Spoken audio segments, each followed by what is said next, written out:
And today we are sharing something amazing with you. 5 steps to teach a language online. And for that, we have one of the greatest experts in the world. So welcome to the show. Greatest expert. Oh, yes. And please introduce yourself. So I'm Chaghig and I teach Arabic online, and I have a baby company called Globetrot with Arabic. Yeah. Okay. And how many students do you have online? I don't know. You don't know? Like, it just changes. Every month it's different, it depends.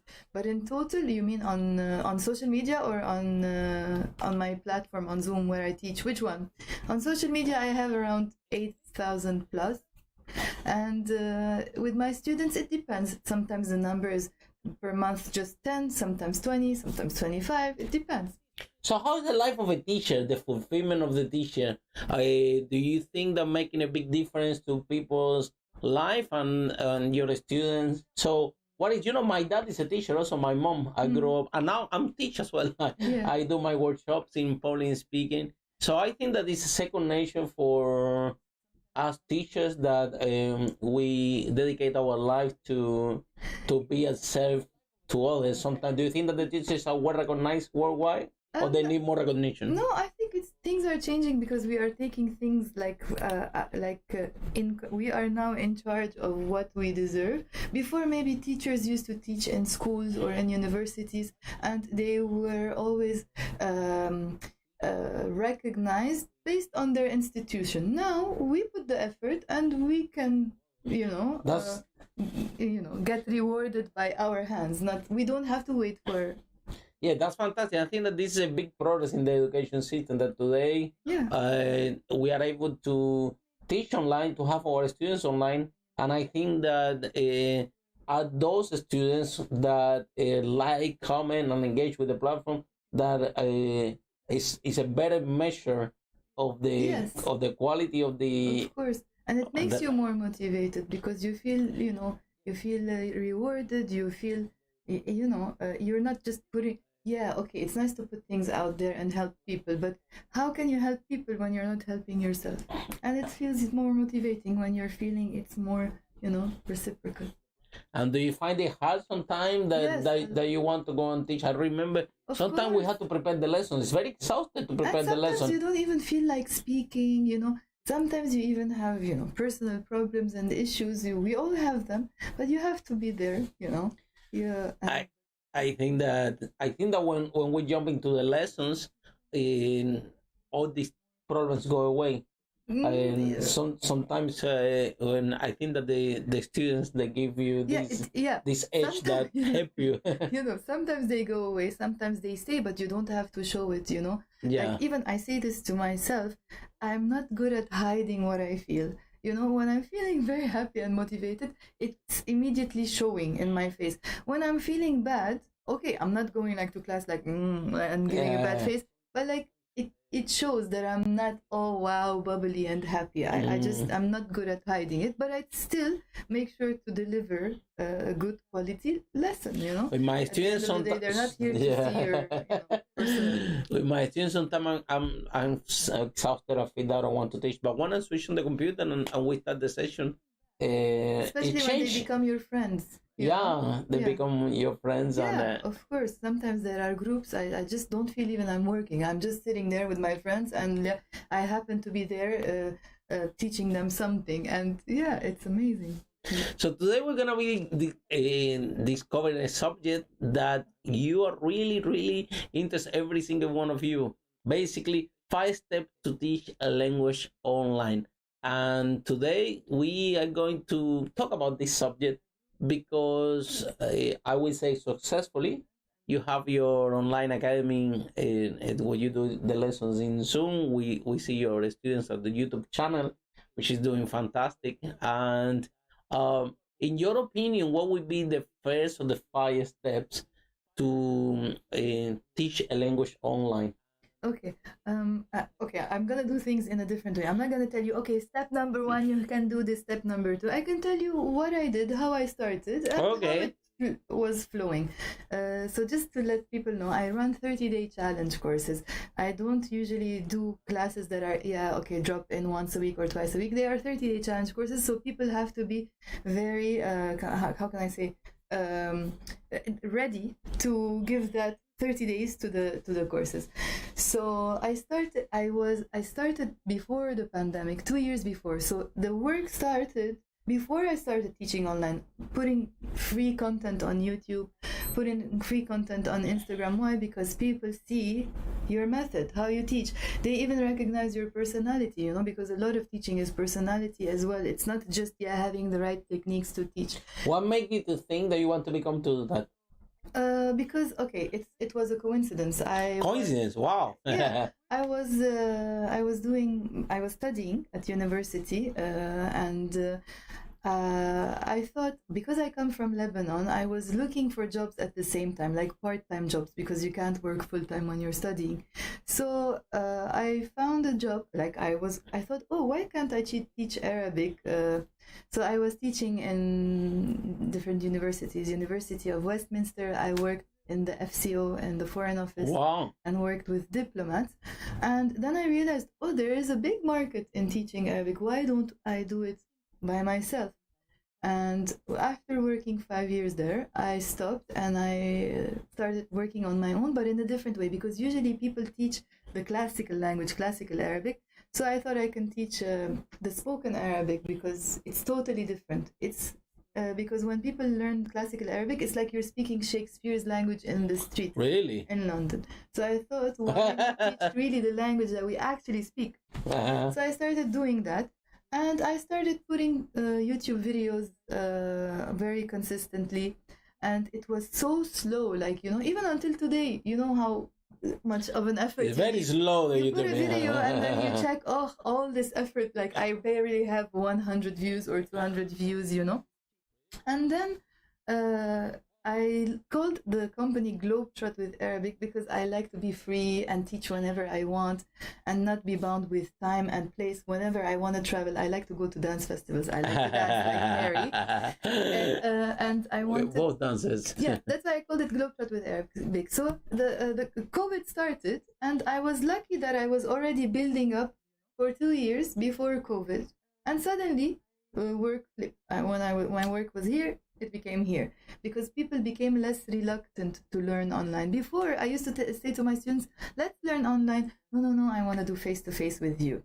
Now it became so normal to learn online. So that's how it started. What was the next question? No. Well, so we were talking about the first how you do it. Yeah. So number one, challenge. In my opinion, number one, where does it start? Is how you speak to students when they approach you. It's not in class, For example, even in the email, the way they speak to you, the way you respond to them, not mechanical, like, oh, you copy paste a certain message and that's it. No. So even if whenever I have to copy paste a certain message to my students, I send them a personal message based on what they asked. I send them to them, and then I say, okay, now I'm going to forward an email to you. And then it will. That's before they start the lessons. Yeah. So my point is, one of the 5 steps is not the lesson; it's before the lesson. How you communicate with people who are approaching you to take the lessons with you. To create a good rapport with the students. So that's one of the most important things, in my opinion. Even an email shows part of and to find why they want to learn. Their personality and what are they gonna learn.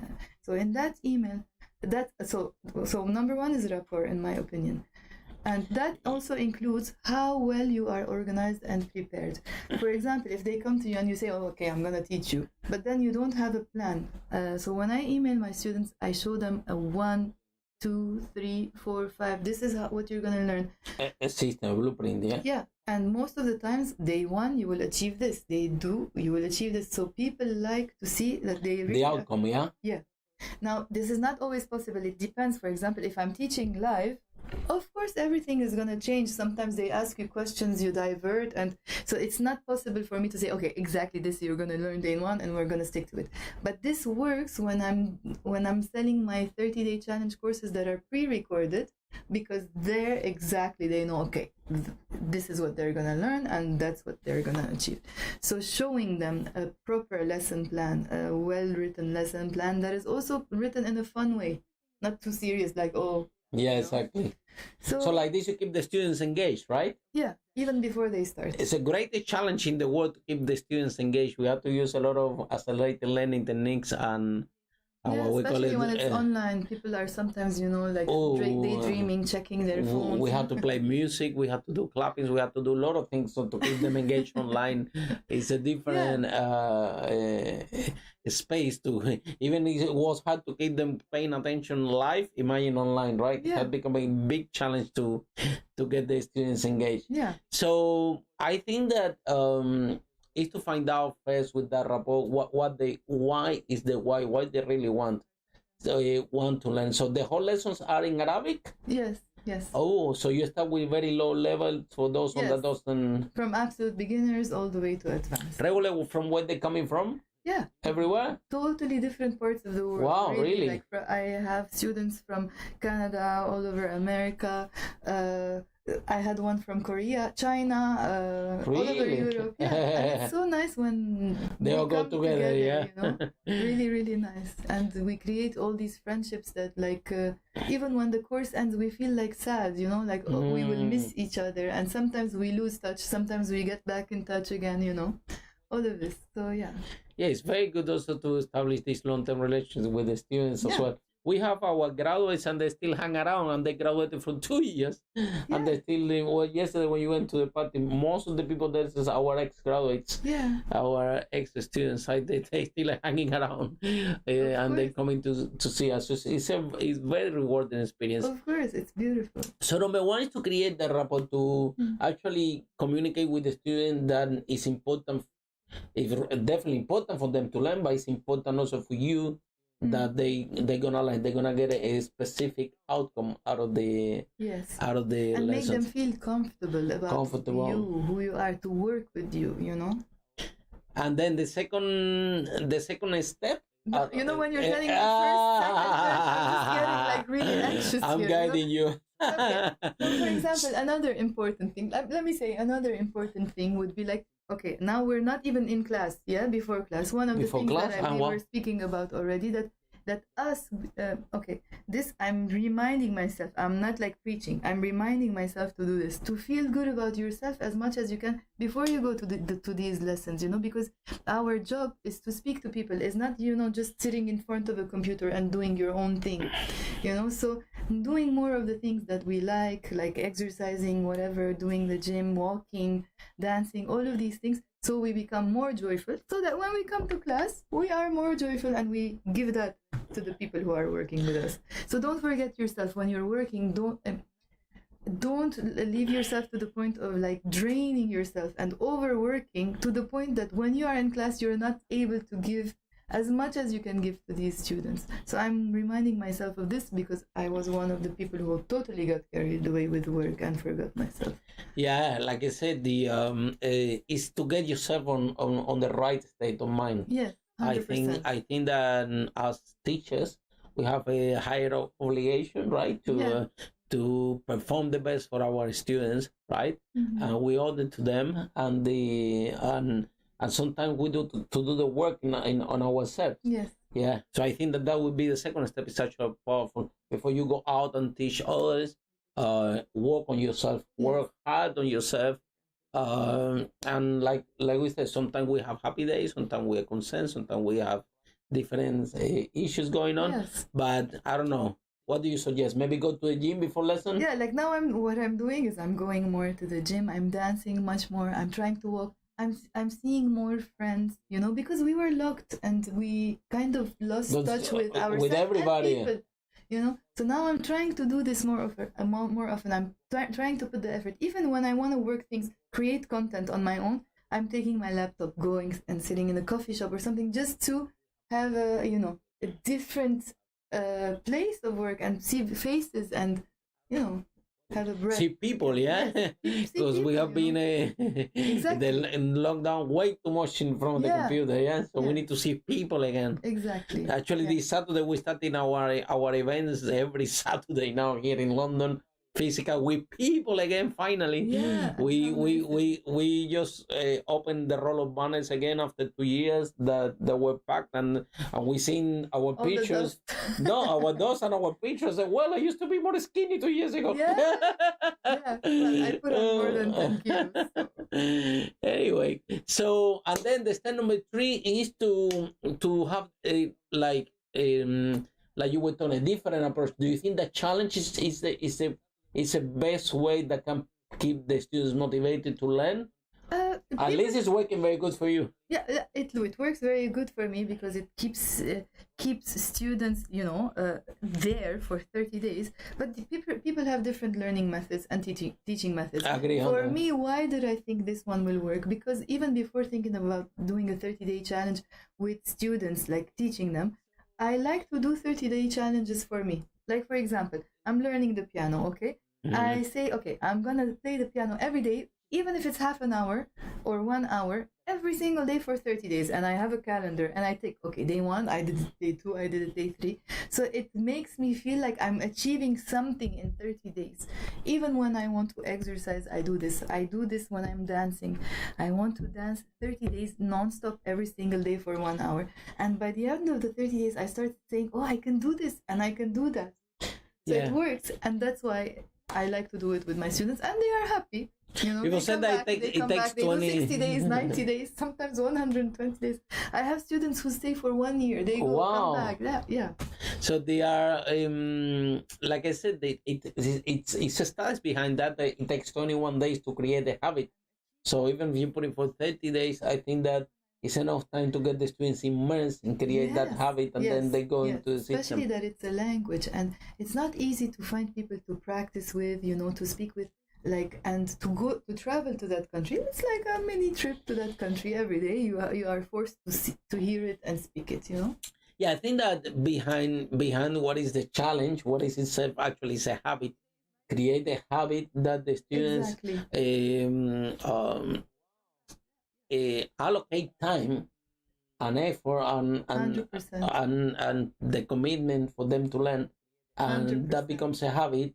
And after 30 days, after that challenge, they're ready to, if they want to keep going. Some of them want to keep going because of that. They already have the habit and they want to practice. Yes, exactly. That's why a lot of times when people tell me I'm going to leave and come back, if you lose the momentum sometimes, it's not great. That's why I always say to students, it's okay, even if you do 10 minutes a day, 15, it's better not to lose the momentum than saying, okay, I'm not going to do today and tomorrow no, and then Monday I will make it up and I'm gonna do 3 hours or something.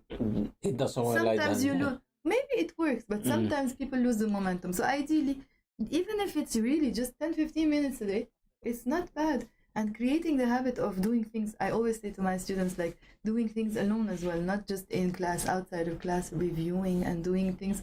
Of course, like all teachers. All teachers dream that the student do the homework. Yeah, I just really admire my students to do that, because I'm going to be honest, as a student, I'm not the best. As a teacher, I can be very Neither do I. I was no good at student. Yeah, I am very organized as a teacher, maybe because I know what I'm going to do. This is my material. This is it becomes very straightforward. But as a student, if most of the courses that I attend, I end up not attending them because I'm not disciplined enough to keep myself in a place or to keep myself interested in something, unless I really love the content, So I really admire people who do this. It's not easy and it's really impressive. I'm very bad student, actually. Good teacher, though. Good teacher, yeah. But a student, yeah. Probably this is how it works. We become teachers, we were very bad students. Yeah, and that's why they say, the best way to learn is by teaching it. So maybe we become teachers to learn. So then after we have the students and they are immersed and they create that habit, right? What would be the next step that you can advise them along in order to the teachers or the students? I can give some steps to teachers, like in class, for example. Go for it. When you're teaching in class, first of all, it's always very nice to maintain no matter how your class is big, especially online, sometimes it's difficult to talk to everyone, So I try to be very conscious about making sure everyone in class is being involved and no one is being left And everyone out. speaks, yeah? Yes, yes. And especially the ones who don't like to speak. I'm always like, like calling their names to speak, and create a friendly atmosphere.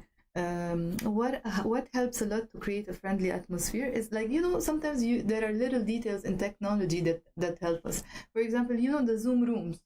Okay, so just put the students together in the Zoom room without you, because sometimes people think that the teacher is like, oh my god, the teacher or something. But can you see them? No, you can't see them. You just put them they in go rooms. together. Yeah, and like you can, but you move around from one room to another. Yeah. So this gives two things. So for example, if I'm teaching for 2 hours and I have put my students in the room, of course this gives me 5 minutes to take a breath, catch a breath, make a tea or something. Very difficult, I'm not a tea person, like hot chocolate or biscuit or something, and you recharge. It's important to recharge. It's not like, oh, I have to be like, being a present is You not deployed a lot of energy teaching for 2 hours. exactly. And Done being myself. a teacher, you don't have to be like 2 hours there speaking. No, being a teacher is being well prepared before class so that you have the tools to leave your students do what they have And to the do. job is facilitate the framework. So when they are in these little rooms, Zoom rooms, they create friendships too, because they speak together,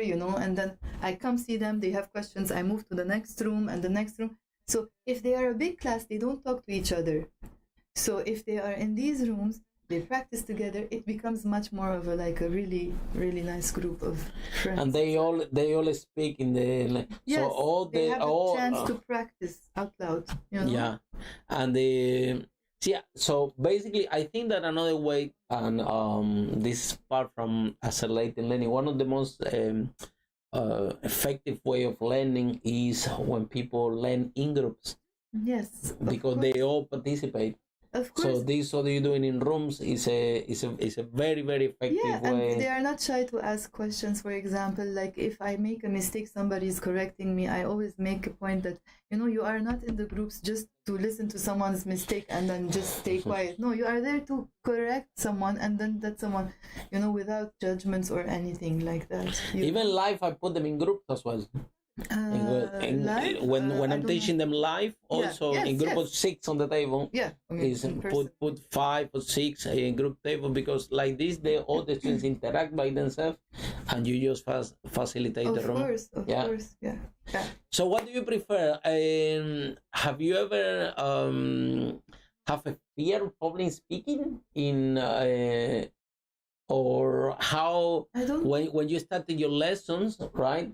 Do you have any fear or it depends, not a fear, like on day one, because you don't know who the people are, you're wondering, are they gonna be a nice group, nice bunch of students or something, I'm still not sure how it's gonna be. I am a little bit shy maybe or something. I'm not like 100% myself like I am with my other students,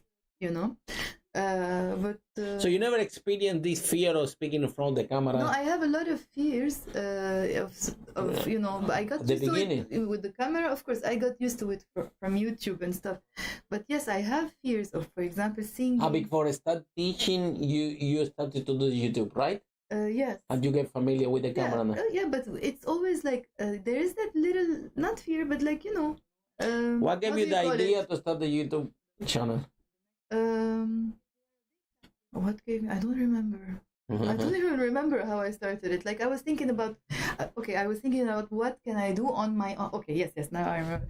What can I do on my own? I didn't want to work for people anymore. Don't depend on anyone. Exactly. So I'm not the type, you should do what you're passionate about and whatever, because no, if you do what you're passionate about, you lose the passion for it, So I started with, what do I know? And the only thing that I knew how to do properly was teaching.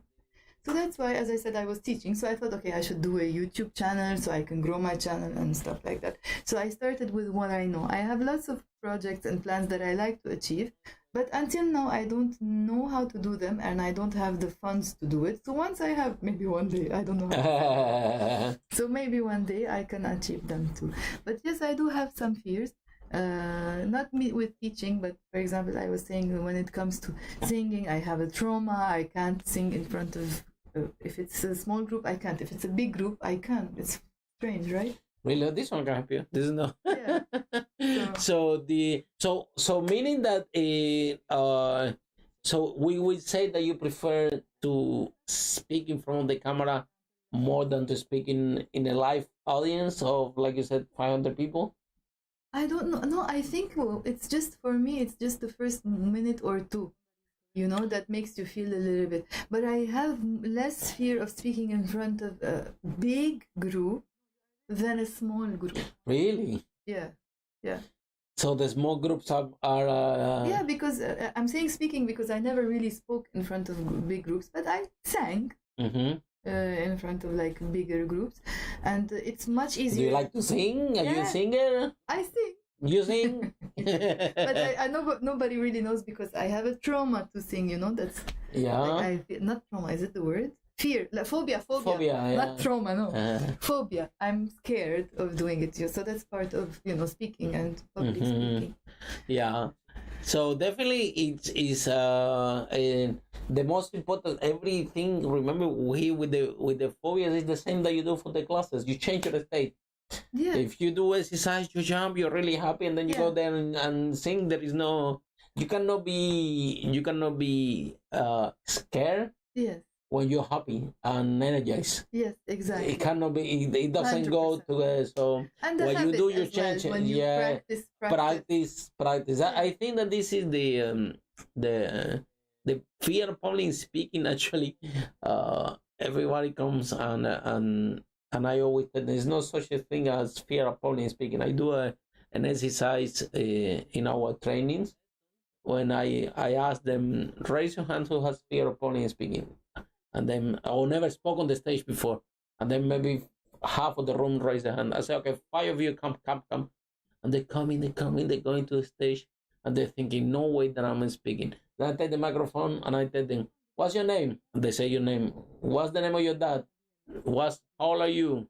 What's the name of your sister? What's the name? And they all start to speaking. But that's also, I really believe that comes from you, what you are giving them, because you project that, like, simple, fun character. We make it easy, and then you give it to them. And we ask them questions that they are 100% sure that they know the answer. So at the end of the day, it's not fear of public speaking. What the fear is, the people are worried that they will say something that people will laugh. That they would embarrass themselves. So the secret for that is, like you said, practicing. Because when you practice, you will be so confident that no one can challenge what you're doing. Yeah. And that will remove the fear. Also, like judging ourselves, because from what I think now, from what you're saying, I'm just trying to analyze if you're comfortable really with yourself when it comes to speaking with people. Like now I'm speaking with you, I didn't even think of what I'm gonna say. Because, if you are comfortable with what you do and honest with yourself, more than honest with others, and trust your work, you just come, you speak. You don't have to even prepare. But for example, when it comes to singing, yes, I have that fear of, people thinking that, oh, maybe I don't sing well because I am judging myself, And sometimes how you see yourself has nothing to do. People usually tend to see themselves 100 times more than... more hard on themselves than actually the real perspective. Yeah. And even if you think about it, so what? Let them see us bad. Who cares? We have to think in that way, but we have to train. Make you happy? Yeah. Yeah. And there is one thing that I really, really think makes a big difference when it comes to feeling shy or not shy or anxious about speaking or any other thing you do. It's about who you are with. Sometimes, when a baby is alone, he cries, he doesn't play. Right? Yeah. But when a baby is with his mom, she pushes him, like she's there, but he doesn't look at her, and he starts playing and messing about and experimenting. So the same thing applies. I do the same. When I'm alone, I feel much more shy than when I'm with someone who I feel comfortable around. I become an extrovert, but when I'm not, I can be an introvert. And I think you're doing the same, Harry, with when you are there for people, you're giving them that motivation and comfort to be themselves. Yeah, just bring them like very friendly, like we are friends here. Come, there's nothing. Come. Okay, come on. They're stating your name, blah, blah. Exactly. And then they feel this this bit, and then but after they realize that they are doing it, and they're like, wow, I'm doing this, and So you see, it's not as hard as you thought. So I think that the fear of public speaking and is more in how people see themselves inside, and that what really is. Also, speak on the camera. You won't believe I have people that they are terrified to speak on the camera. Big phobia. Yes, yeah, They yeah, they can't they have, some people have more phobia to speak in front of the camera than to speaking on front of people. Can you imagine this? of course. Yeah. Yeah. So Because it's weird. It's something that they've never tried, you know. At least they've spoken to people in life, you know, but like to the camera, never. for us it becomes so Maybe you easy. should We tell speak in them- front of the camera every day. Really, maybe if we think that, you know, sometimes people say, oh, you have to be confident, but I really think that no one is confident in life. Everyone has a confident area and not confident area. So all of us are not confident. So what's the point of hiding that we are, you know, just be who you are. That's it. Exactly. And practice rather than the only way to overcome any fear is change your state and practice. Yeah. Right, so you get more secure. And again so this year you're planning to be very happy. I heard that this try you're gonna be the happiest person ever. Can you share with us a little bit more what is this all about? So happy every day. So what we're doing? Dancing, exercise? I told you I'm dancing. Dancing, I'm how singing often? more. I'm trying to do it every day. Every day? Yeah, I'm dancing. Is it close here? I might go to dance as well. I might Yeah, lose even some if weight. I don't go out, Yeah. I'm doing it from home. At in front home? of the mirror, and Wow. I go to my classes as well. So if I can't Which- go, it's okay. I'm Which doing one it is the from- best dance to lose weight? Salsa? Oh yeah, salsa is cardio. A lot of cardio. Salsa, Zouk cardio, as yeah. well. You know, I'm a fan Yeah. of Zouk. Zouk lambada is, and I do a lot of contemporary. And I had stopped it. So Contemporary, that's why I put on that's weight. very good. Yeah. So any movement, anything that makes you happy, just do it. So I'm moving, I'm singing, I'm playing the piano again, Play the piano. and I'm seeing people. You bought a piano in Yeah, your like- house? Yeah, not like a Small real, one? but a keyboard. It's big, but it's Yeah. a keyboard, but it's not a piano with like, you know, the big one that has something that opens. No. So, okay, playing piano, something that you like? Yeah, but I've never learned it. I'm teaching myself. Yourself taught yourself? Yes. Really? And I'm doing. Oh, now I the should book go to of your year house to two. play with the piano as well. I want to learn. I'm Yeah. doing year 2. Yeah? Yeah, 2 years learning? No, I Ah. mean the book year 2. I'm now in the second year book. Really? Just by So myself. fast? Yeah. Wow. I learned how to play the No, guitar. not so fast. I mean, I started and I stopped year 1, and now I'm year 2. Wow. So what can you play? No, just like baby stuff, you know. Like I can show you on TikTok. I actually made an account on TikTok, totally different from my work, because all my social medias are just for work. I don't have personal TikTok or personal Instagram and stuff. So I made one just for me learning these things, sing, dance, The piano. and play the piano, just because I don't know why. Make you happy, yeah? No, maybe like, you know. So you have one social never know, media only maybe for one you. day Yeah? I sing on stage, who knows, and you will make Yeah. me train You me can to start to sing sing on stage. Yeah, this is and you can start the singing in TikTok. Yeah, exactly. That's what I'm doing. Yeah. Yeah. So what do you mean baby stuff? What is it like? From the book, so I can see there's a book called Méthode Rose, and it's a French piano book from the 60s. And now there's a year 2. I'm in year 2. I just read the notes and play them. Yeah. Okay. So if we give you the notes for any song, you can play them. No, not any song. Not yet. Like the baby songs, like beginners songs. Beginner you know? song, yeah. But I can play if just with one hand by ear. Any song I can pick it up. Really? Yeah, but that's not Wow. learned. That's just. By ear. Yeah. That's amazing. I Yeah. happen to be like that as a kid. That's why sometimes I say to my mom and dad, why didn't you teach me piano when they say, oh, there was war and stuff like that. I say, okay, I'm going to teach myself. But I want to do everything, Harry. Do it, How? You're very young. How? Look, dancing, playing the piano. But then you What get else are we doing to confused. be happy? Yeah, dancing, playing, singing, seeing Singing, people. exercise also. Seeing people. Yeah, exercise is dance. But yeah. So you don't go to the gym, you go to dance, yeah? Gym and exercise together. So when I'm in the gym, I'm trying to also dance at the And the same gym make you happy? No, I'm not a gym person, but I'm Yeah, I'm trying not to gym push my- person. I I'm not hate gym the person. gym. Oh, me too. Yeah. But I'm doing it for the first time. Just even when I'm in the gym, Maybe I do we it can in a create the dancing way. habit and actually we actually like it. Yeah. Yeah, Yeah. exactly. Let's see. We will tell them in 30 I go to days. the gym. You know what I'm doing in the gym? I'm doing a little bit of walking, and then I'm listening all these videos. Yeah, I do that All too. the When I'm YouTube. walking, I like to motivate Yeah, myself in I think these TED Talks and stuff like that. I first I was in the gym. I was looking everybody's video, but I realize now that I'm looking my own videos to see all the mistakes that I'm doing in the interviews, and some of them have been horrendous. But hopefully, I'm getting better. So okay. It's been very funny to. But it's important when we are broadcasting to make sure that we see our videos, because sometimes we pick small stuff. At the beginning of my interviews, I used to say oh. It was a disaster. Yeah, I'm repeating the same words. I was repeating the same words, but now I think I had to change the video. But I think I have a little bit of improvement in this Wait till area. you see your videos like 1 year, when 1 year goes by or 2 years goes by. You think that the way you speak, your voice was different. The way you speak is totally different.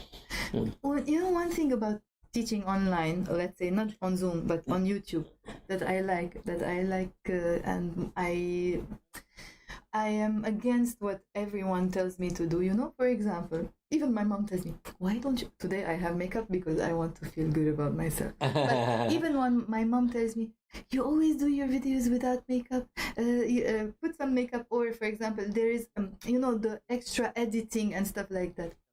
I don't like to be fake. What do I mean by fake? Some days, as we said, we feel good. Some days we feel bad. I don't like to go out and laugh when I'm not feeling it. So it's better to be honest, feel yourself, speak quietly, and explain the lesson without trying to make jokes and be funny. Then come across as fake. And on the days that I'm feeling playful and joyful, I do it too. So the other day on TikTok there was a video I was teaching about how the Lebanese people immediately before they say hi to you, they say, oh, you put on weight or you've lost or something like that. That's very funny. That could have been a funny video before they say hello. Yeah.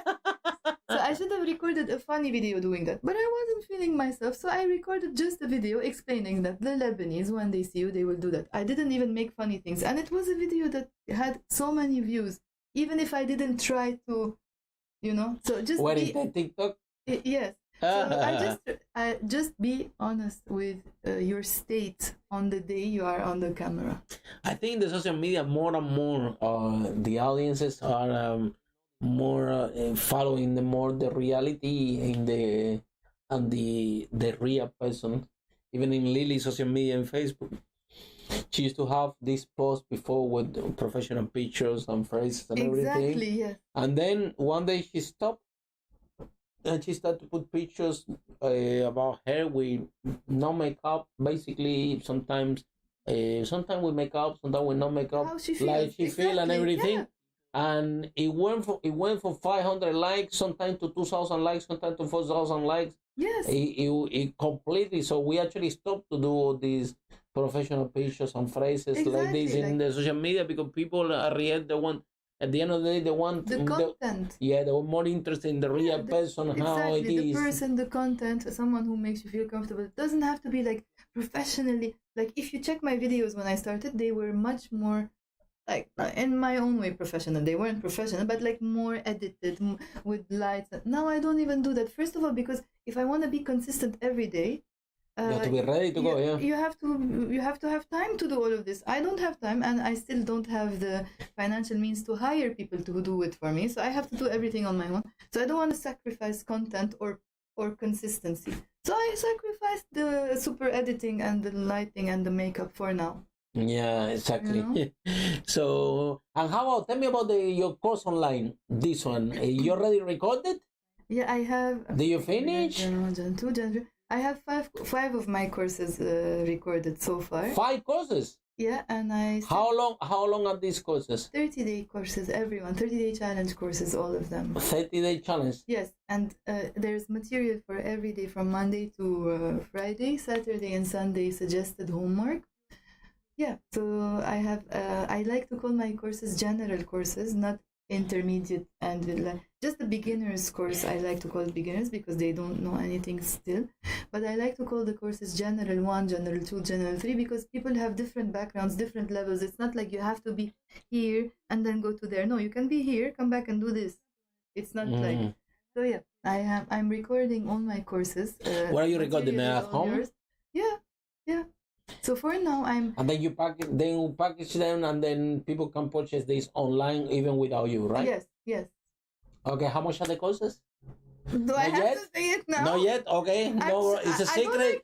Really, so where can you buy the courses? Where can you go to buy the courses? To your website? Yeah. Where? Okay, this is something I really have to work on because so far I'm doing it all old-fashioned way. Like my website is not ready. It has to be ready in 4 weeks. I hope finally. So far, how we can do it for you if you want. Very quickly. Yeah, the way I did it so far is really like very old-fashioned way. So people see me on YouTube. They send me an email. I speak to them. I send them all the information. If they confirm with an email that says IN, I send them the course and they send me the payment. That's how it works so far. Very good. So okay, so how it works so far? So they need to go to your YouTube. So how they find you on YouTube? What's the name of your channel? It's called Globetrot with Arabic, long name Globetrot. Globetrot, you know, the Globetrotters who like to travel. So Globetrot with Arabic, or just type Lebanese Arabic and you will find me. So you find Lebanese Arabic, then you will find the channel, and then in the channel, in the description, there are all the details of what you have to do. You will immediately spot it. It's a yellow thumbnail always with like a globe with funky channel. And then, so all the instructions were in the description? Yeah. Or the videos? Just send me an email to Chaghig at globetrotwitharabic.com and that's how we get in touch, and that's how I send them the courses. As I said, it's still in. So there are two different things. You can have online, so that they can do it themselves, or they can do it together with you. Yes. They have two choices, right? To be honest, I'm trying to reduce as much as I can for now, doing the together on Zoom, because it's not sustainable for like teaching every day 8 hours. It wasn't sustainable. It's a very exhausting. Exactly. It's a very... So now I'm trying to create. I teach once a week for 2 hours. Yeah. Now I'm doing that. So I'm doing just one course with my students, and the rest I'm doing them just pre-recorded courses, because really all the information is there anyways and they will not need me. Plus I'm doing like Q&A sessions so that people don't feel like they're doing a course totally alone. They come, I created like 6 hours of Q&As, so they come to my Q&As if they have questions, just also to feel that we are, you know. Yeah, you can have maybe a group Zoom call with all of them. Exactly. Yes, that's what I'm doing. So like that, I gain time to do the things that I love, also to create much more content, you know. So I have 8 courses, and in the past 3 months, I recorded 5 already. So far, it's just with my Zoom students. I chose 2 of my students that I'm used to working with them a lot. That's how I'm recording them. So once I'm done, you know why I started this way? Because if I'm gonna wait for myself to record the course, I'm never gonna do it. You do it with the students and the seat. I started like that. Now that I'm starting to have more time, little by little, I take each course and I re-record it on my own, and then add these Zoom lessons as bonus lessons or something. Okay. So now you're doing the Zoom lessons, and then after you have the Zoom lessons as a bonus, then you have to re-record them and divide my courses into smaller chunks, because they are so loaded. Yeah. You know, so one course I can easily divide it into 2 courses. To make a better profit too, as well. Oh, yeah. You know, because it's too much. Anyways, students are taking 2 months to finish them, so I better divide it into 2. You know. Excellent, fantastic. So there you go, being happy, and see how long this is gonna last. Don't teach too much. Don't teach every day. It's too much. It's because not only teaching, you have to prepare also and consume a lot of energy. After I finish my lesson, it's like I run a marathon. The speaking, the throat, you know. Yeah, for sometimes I have to be 3 hours. And I'm getting ready. Tomorrow Saturday, right? Yes. So busy that I don't even know what day the week is. Yeah. Tomorrow, for example, I'm training the whole day. Wow. So from 9 a.m. to 9 p.m. Perfect. So after 9 p.m. tomorrow, I'm like I run a marathon. Extremely. So is very good. I'm teaching three sessions, three workshop of 3 hours each. But I'm used In to. I did Arabic, it we say before. يعطيك العافية. What that means? It means like may he, they mean the God, may he give you the health to do it. Oh, when yeah. somebody works a lot, we say that. يعطيك I need to see. العافية. I'm very curious about tomorrow because I haven't done in the last 2 years when we stopped to do these previews because of the So يلا say pandemic. it. يعطيك العافية. يعطيك العافية. Good You pronunciation. see, I'm learning. Yay! So thank you so much. Okay, Vanessa. Thank you. Vanessa is liking the video. Thank you, Vanessa. Live in Spain, in Thank you for Mallorca. having me. They have good weather over there. So thank you. Thank Pleasure you. to have you here. Yes. Thank you. Also neighbor, by the way. Neighbor. We live, I'm the yeah. router. Teachers and neighbors, yeah. Yes. And dancers, singing, and everything. Yes.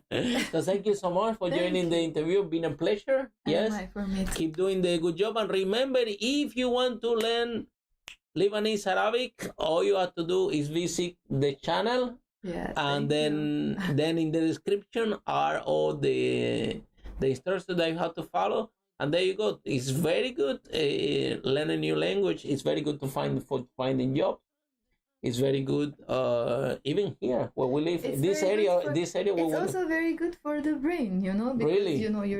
You're training your neurons to learn something different, so it's, and people say that memory, for the brain. People say that once you learn a new language, it's more easy to learn another ones. I don't know about this because in Lebanon we grow up being multilinguals anyways. Wow. So it's part of. How many languages do you speak there? As in Lebanon, they speak 3 languages: English, Arabic, and French. I happen to speak Armenian too because I have Armenian roots with my mom and dad. We speak Armenian.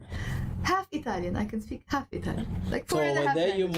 you grow up like a multilingual. Yeah, so I don't know how difficult it is to learn a new language. Well, I can tell you. I can tell you. And it was okay. I can tell you because for me it was a big headache to learn English. I'm still struggling, yeah. And as I told you, I'm a very bad student. So, oh my God, from learning English from you should Spanish. have had me as a student. Yeah, as a teacher. I would yeah. So yes, it's been hard. I don't know. My brother speaks 4 languages. He learned all of them, and for some people, Lily also she speak like 4 or 5. So some people really easy to speak languages, and they catch really quickly. Like my brother, he catch very quickly. For me, oh my God, it's a nightmare. For my dad, also it's a nightmare as well. So it depends also which side of the family comes from. People have different abilities. But this is what I did. So once again, thank you so much. Yeah, and for you that following the broadcast, see you in next time.